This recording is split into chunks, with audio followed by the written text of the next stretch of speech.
Hi there, I'm Dan. This is my cat Remy.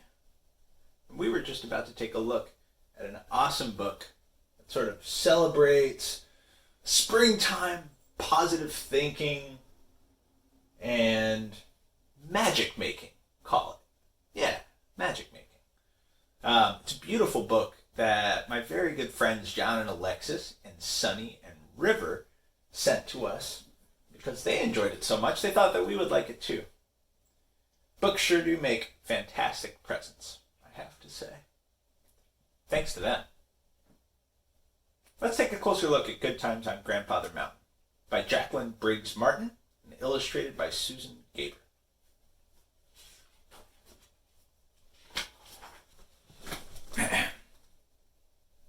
Old Washburn always looked at the bright side of life on Grandfather Mountain. He never worried and he never complained. As long as I have a sharp pocket knife, I can whittle my way out of any trouble, he said. And he was a fine whittler. He could make a fiddle out of an old log or a spider out of a stick of wood. He was that good.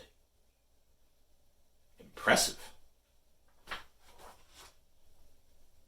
When others grouched at the hot sun or griped about too much rain, Washburn sat on his porch and carved spinning tops, walking sticks, and dancing clowns. Fun! Close by were his cows, Blanche, Wisconsin, his spotted pig, Powder Puff, his chickens, the Banties and the Leghorns, and his gardens. What a beautiful farm he has, huh? What a beautiful home. But one spring day, Blanche, Wisconsin jumped the fence and went off down the road. And Washburn couldn't find her. I guess she's got an itch to travel, he said. Anyway, her milk never did make good cheese. He doesn't seem too upset, does he? Even though his cow ran away. He fed the Banties and the Leghorns and Powder Puff, the spotted pig. He weeded the beans and swept the floors of his cabin. He whittled smooth the top of an old wooden pail and turned it over to make a milk bucket drum. A good drum is better than any empty pail, he said.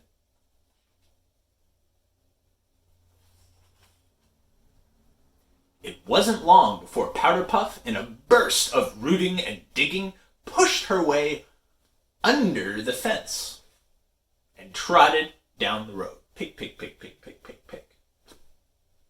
Washburn looked in mud holes and cornfields. He asked his neighbors, but he couldn't find a track or a trace.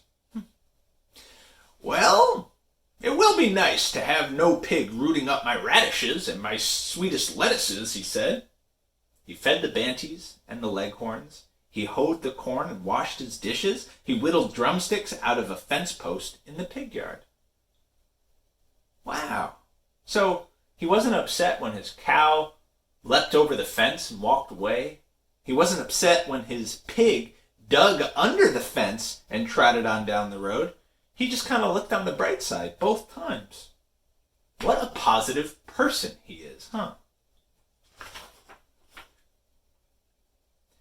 One early morning, the Banties and the Leghorns spread their wings into a gust of wind, flapped over the fence, and scrambled off across the field.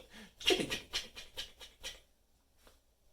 Well, anyone would get tired of scratching around in the dirt all day and sitting on eggs, said Washburn. The chickens were not by the frog pond, under his neighbor's apple tree, or in the back pasture.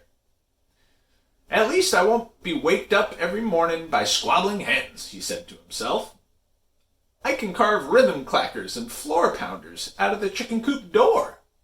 There he goes again, looking on the bright side, right? He doesn't need a chicken door to keep the chickens in anymore, because the chickens are gone, So he might as well turn that wooden door into something else that he can use. Like rhythm clackers and floor pounders. One hot summer afternoon, the grasshoppers came and ate his beans. Well, it will be nice not to wear out my back picking beans, said the old man. He swept the floors, washed his socks, and whittled the bean poles into tub thumpers.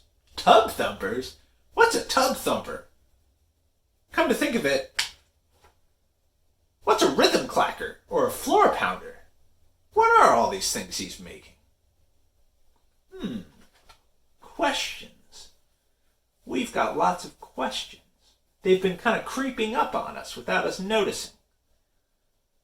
What is really going on in this story? I bet we'll find out soon. The next week, a large family of raccoons snuck into his corn patch and ate every ear of corn. Do you think that will make old Washburn angry? He did love sweet corn.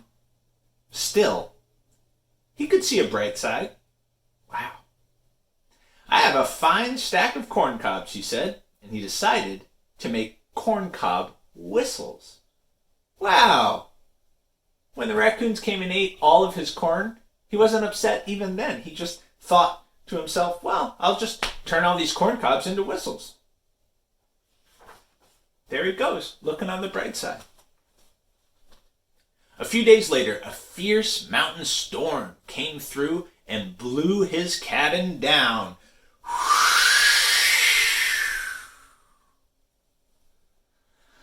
I've slept under stars before, Washburn said. So, you're telling me even when this guy's house got blown away, he didn't get upset, and he didn't cry about it, and he didn't complain? He just looked on the bright side and thought, I've slept under stars before. I have to say, that's pretty impressive. I think I would be really upset if my house blew away. Like, really, really upset. I don't know that I could just look on the bright side like that. That would be hard to do. This Washburn is a special fellow. He poked around for a while, and then sat down on a broken chair. There's some pretty good wood in this pile, with no cow to milk, no pig to feed, no eggs to find, no beans to pick, no corn to hoe, and no roof to fix. I'll have extra time. I'll whittle and glue and make myself a fancy fiddle. He did just that. And when it was finished, Washburn fiddled old-time songs about losing and finding, quick little jigs about greedy grasshoppers and silly chickens, and slow songs about watchful stars. So he turned everything that happened to him into music. That's beautiful. Washburn's neighbors heard the music and came running. They brought hammers and tubs, harmonicas, and musical saws. They used Washburn's corncob whistles, floor pounders, clackers, tub thumpers, drumsticks, and milk bucket drum. Washburn and his neighbors danced and laughed and carpentered on the cabin. They romped and stomped and played music they had learned on Grandfather Mountain. Wow, what a beautiful day. So the whole community got together to celebrate Mr. Washburn, his beautiful music, and to help him out by helping him to rebuild his home. It's a happy story if ever I've heard one. And it doesn't stop there. Get this. Blanche, Wisconsin heard the music and headed back towards Washburn's sweet clover. Powderpuff, the spotted pig, heard the music from the valley and trotted toward the path. The Banties and the Leghorns heard the music and hustled back to their old chicken yard with its mountain crickets and leafhoppers. The neighbors worked and danced until their shoes fell off. And they went home singing. La la la la la la la la. Hopefully they were singing better than that. The next morning, Washburn sat on the porch of his fixed-up home. He looked out at Grandfather Mountain, his cow, Blanche, Wisconsin, his spotted pig, Powder Puff, the Banties and the Leghorns, and his new fiddle hanging on the wall. He thought of the music, the dancing, and the laughter. He smiled and hummed a little tune. Then he pulled out his pocket knife and began to whittle. What a magical old man. What do you think he'll make this time? Old Washburn was a fine whittler. He could whittle a spider out of a stick of wood, or a party out of a blown down cabin. He was that good.